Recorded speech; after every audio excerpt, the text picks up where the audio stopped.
Hi అండి, welcome to Krishnaveni Sripuram channel. నేను మీ కృష్ణవేణి. అందరికీ నమస్కారం అండి. ఈరోజు రెసిపీ తొలి ఏకాదశి స్పెషల్.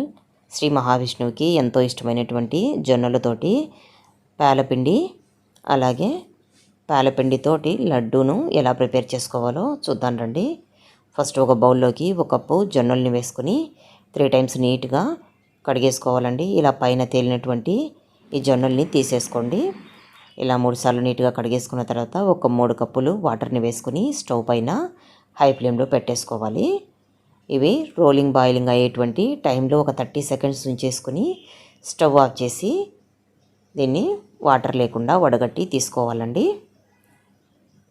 ఇలా వడగట్టేసి తీసుకున్న తర్వాత వీటిని ఒక క్లాత్ పైన వేసేసుకుని ఇలా పలుచగా చేతితోటి అనేసుకుని కనీసం అంటే 2 నుంచి 3 గంటల సేపు వీటిని ఆరనివ్వాలండి.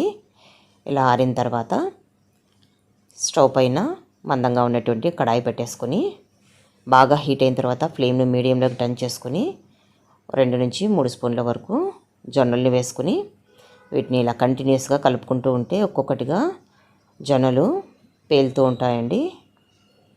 ఈ టైంలో ఇలా పైన క్లాత్ వేసేసుకొని ఇలా క్లాత్ వేసి ఇలా అంటూ ఉంటే మనకి పేలాలు అనేవి బాగా నీట్గా పేలుతాయండి. కానీ కొంచెం పక్కకంతా కూడా చుడుతూ ఉంటాయి. వీటిని ఇలా టోటల్గా జొన్నలన్నీ కూడా పేలడం స్టాప్ అయినప్పుడు వీటిని తీసేసుకోవాలి. చూడండి, బాగా ఇలా పేలుతాయి. ఇలా కాకుండా ఇంకో విధంగా కూడా లిడ్ వేసుకొని చేసుకోవచ్చండి. ఇలా పక్కకంతా కూడా చిట్టాయి చూడండి.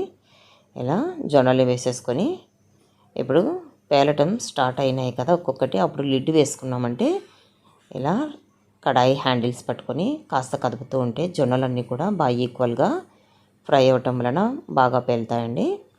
ఈ విధంగా పేలాలన్నింటినీ కూడా ప్రిపేర్ చేసుకున్న తర్వాత చూడండి, బాగా తెల్లగా మల్లెపూలాగా వచ్చాయి. వీటిని ఇప్పుడు 2 ఈక్వల్ పార్ట్స్గా డివైడ్ చేసుకున్నానండి. ఫస్ట్ ఒక హాఫ్ని జార్లోకి వేసేసుకుని అలాగే 1/2 కప్పు బెల్లం వేసుకోవాలండి.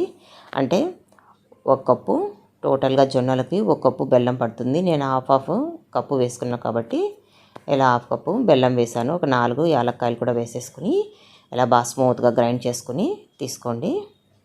ఈ విధంగా ఒక రెసిపీని ప్రిపేర్ చేసుకోవచ్చండి. దేవుడికి ఈ విధంగా సమర్పించవచ్చు. ఇంకో విధంగా అయితే మిగిలినటువంటి ఈ హాఫ్ పేలల్ని కూడా జార్లోకి వేసుకుని 4 యాలక్కాయలు వేసుకోండి. అలాగే 1/2 కప్పు బెల్లం వేసుకుని స్మూత్గా గ్రైండ్ చేసుకున్న తర్వాత ఒక బౌల్లోకి వేసేసుకోండి. ఇప్పుడు స్టవ్ పైన కడాయిలో కొద్దిగా గీ వేసి కాస్త క్యాష్నట్స్ వేసుకొని లో ఫ్లేమ్లో కాస్త కలర్ వచ్చిన తర్వాత డ్రై గ్రేప్స్ని కూడా వేసుకొని గోల్డెన్ బ్రౌన్ కలర్ వచ్చాక తీసేసుకొని కొద్దిగా ఈ పేలపిండిలోకి కొద్దిగా వేసేసుకొని మిగిలినవి ఇవి బౌల్లోకి వేసుకొని బాగా నీట్గా ఈ గీతో సహా వేసేసుకోండి. అంత బాగా మిక్స్ చేసుకున్న తర్వాత కాచి చల్లార్చిన పాలు గోరువెచ్చగా ఉన్నటువంటివి ఒక 2 నుంచి 3 స్పూన్లు మాత్రమే వేసుకోండి. ఎందుకంటే బెల్లం వేసి మనం మిక్సీ వేసాం కాబట్టి తొందరగా ఇది లూజ్ అవుతుంది. ఒక్కొక్క స్పూన్ వరకు అట్లా పాలను వేసుకుంటూ మనకు కన్సిస్టెన్సీ అనేది మనకు లడ్డు కట్టే విధంగా ఉంటే సరిపోతుందండి. ఇప్పుడు ఇలా ఈ విధంగా లడ్డూలన్నీ ప్రిపేర్ చేసుకోవటమేనండి. అంతేనండి. చూడండి, లడ్డు అనేది ఇలా పర్ఫెక్ట్గా ప్రిపేర్ చేసుకోవచ్చు పేలపిండితోటి. అంతేనండి. ఈ తొలి ఏకాదశికి మీరు కూడా జొన్నలతోటి పేలపిండి అలాగే పేలపిండితోటి లడ్డూను కూడా ప్రిపేర్ చేసి శ్రీ మహావిష్ణువుకు నైవేద్యంగా సమర్పించండి. మీరు కూడా ఈ రెసిపీని ట్రై చేసి ఎలా వచ్చిందో కమెంట్ సెక్షన్లో కమెంట్ కూడా పెట్టండి. Please like, share and subscribe.